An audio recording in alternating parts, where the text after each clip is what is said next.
Joining me now to discuss all this, CBSN political reporter Caitlin Huey-Burns. So, in this op-ed here, Mitt Romney goes on directly to say that the president's policies are misguided. And then you go a little further down here in the op-ed, he says that he does not intend to comment on every tweet, but he will speak out against significant statements. So Romney gets sworn in today. Why release this now? Well, he is staking his claim in the Republican majority, and it's a really lonely position. You mentioned Jeff Flake, an outgoing senator from Arizona, Bob Corker, another outgoing Republican senator. Those two have kind of been the resident Trump critics in the Senate. They're leaving Congress. Now, Mitt Romney is coming in, but he's also coming in from a state like of Utah, which where the president is not very popular. So he does have some support back home for this taking a stand against Donald Trump. But what does it actually mean? What are the consequences actually going to be? From that op-ed, it seems like Romney's plan is purely to be kind of is purely rhetorical, to stand up to Trump and call him out at least on certain things. But from a policy perspective, it doesn't really seem like they're going to have that many differences. He said he would speak out on policy when he didn't think it was right, but he didn't outline any ways to use any legislative tools to hold him to account. And that's what's really critical here, that it's one thing to say to stand up to Trump, it's another to use your position in the U.S. Senate to hold him accountable. For people who have forgotten, it's a bit of bad blood between the two. If you've forgotten about the tumultuous relationship, here's a look back at some of those key moments. It's my honor, real honor, and privilege to endorse Mitt Romney. There are some things that you just can't imagine happening in your life. This is one of them. Being in Donald Trump's magnificent hotel and having his endorsement is a delight. Romney was one of the worst candidates in the history of politics. If we Republicans choose Donald Trump as our nominee, the prospects for a safe and prosperous future are greatly diminished. Here's what I know. Donald Trump is a phony, a fraud. His promises are as worthless as a degree from Trump University. Mitt is a failed candidate. He failed. He failed horribly. But I backed Mitt Romney. I backed him. You can see how loyal he is. He was begging for my endorsement.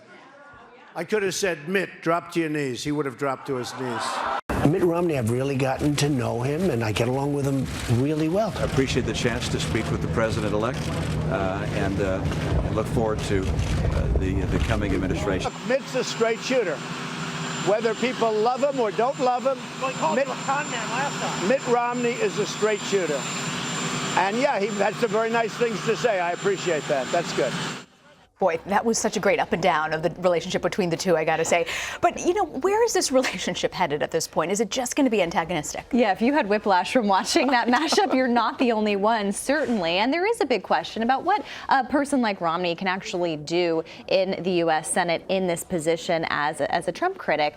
It is notable that Romney did criticize Donald Trump during this 2016 campaign, and then he entertained the possibility of serving as his Secretary of State. But just in 2018, he accepted Donald Trump's endorsement for his Senate campaign. So there has been this back and forth. But I think it is significant that someone like Romney is coming into the Senate instead of exiting it as someone who is a critic of the president. But it's just really important to note that he is kind of on an island, that Republican senators, at least publicly and at least at this stage, are very still supportive of the president. Now, what we're keeping an eye on in this new Congress is whether that relationship starts to fray a little bit. Remember in December when the president talked about withdrawing from Syria, he raised a lot of alarm bells among Republicans in the Senate, and we were starting to see some cracks in that relationship. And that's important because Democrats are taking control of the House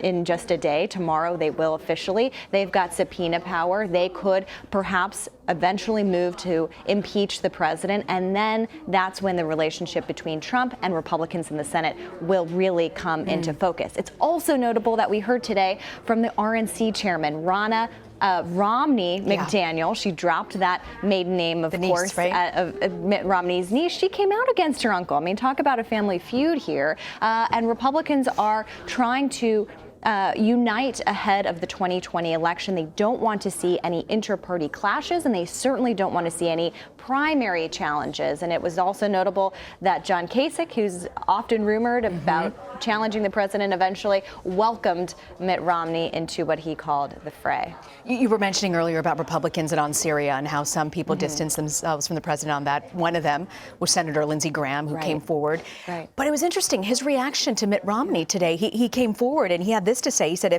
if he's going to be the critic from Utah, it's going to hurt him. What I want Senator Romney to know, it's not just about Trump, it's about us. Remember what they tried to do to you, Mitt.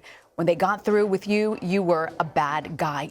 Will Republicans rally around the president, or do you think they'll rally around the establishment? Well, I don't think you're going to hear many senators come to Romney's defense, at least publicly at this point, because they want to present a united front, particularly heading into this new Congress when they still have a majority in the Senate, and also ahead of these 2020 elections, which, as we know, are already underway. They want to present a united Republican front. When you ask Republicans about the president's behavior, about his rhetoric, and some of these principles that Romney outlined, they say, well, at least his policies are aligned with Republican values. And that has really kept so far. Confirmation of judges, for example, tax reform, other items, has kept the Republican Party pretty much together here. And again, we're watching to see whether, in fact, that is able to remain intact, especially ahead of these presidential elections. Yeah, you mentioned the presidential election. There is somebody, an RNC member, who is trying to change the rules entering into 2020 and had this to say about a primary, somebody trying to primary President Trump. And he sent out this email saying that, citing Romney's quote as, quote, calculated political treachery.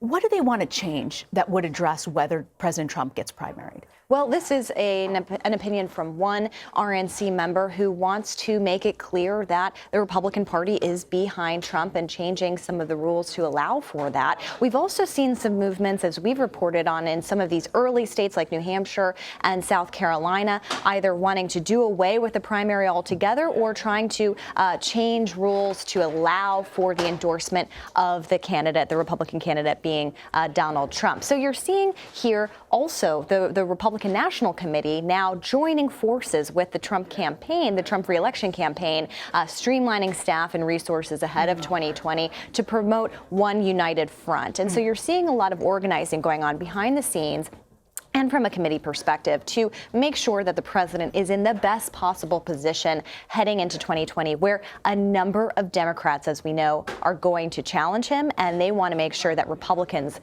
are not challenging him as well. Speaking of Democrats to challenge, officially thrown her hat in the ring, Senator Warren of Massachusetts has come forward, going to head to Iowa. Does it really help them to announce this early on and to head to Iowa right away? Well, there are so many candidates who are thinking about running or have said that they're considering it. And so by getting in at this stage, she announced on New Year's Eve, so not even the end of 2018, already talking about 2020. She's going to Iowa this weekend. That's a way for her to establish a position in what is expected to be a crowded field, to be able to start raising a lot of money and gather those important staffers and aides in important states around the country.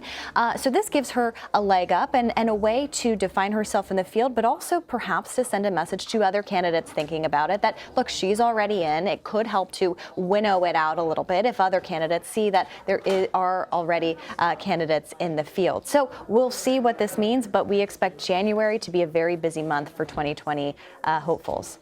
It's just day 2 of 2019, Caitlin, and we're already off to the races. Early. Off to the races already, indeed. Caitlin Huey-Burns, grateful you'll be with us for the whole way through. Thank you very much for joining us today. Thank you.